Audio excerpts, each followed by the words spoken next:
Guys আজকে তোমাদের একটা সাপ দেখাবো। ঘটনাটা কি হয়েছে তোমরা ভিডিওটা লাস্ট পর্যন্ত দেখো, তাহলে আমি বলছি, তোমরা সবাই শোনো। গাইস কালকে বিকাল বেলায় আমার দাদু একটা এই জালটা বসিয়েছিল, ধান জমিনে এই জালটা বসিয়েছিল। এই জালের ভেতরে এই যে দেখছো একটা সাপ লেগে গেছে, এটা হলো তম্প সাপ লেগে গেছে। ধান জমিনে যে বসিয়েছিল জালটা, এই ধান জমিনের সামনে একটা পুকুর আছে, পুকুরের আড়ির ওপরে দাঁড়িয়ে দেখছে যেখানে জালটা বসানো ছিল সেখানে ধান গাছগুলো হলছে সব। তাই জন্য ওখানে যখন যায়, ওখানে যখন দেখে এই যে এই সাপটা লেগে গেছে। এটা কি তপ সাপ তোমরা অবশ্যই একটু কমেন্টে বলবে, আমি জানি না।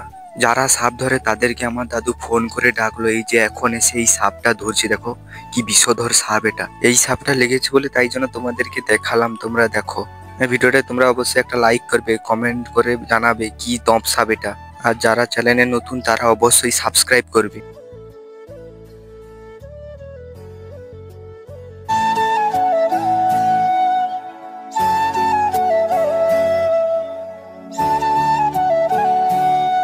গাইস নেক্সট ব্লগে দেখা হচ্ছে। টাটা বাই বাই বন্ধুরা।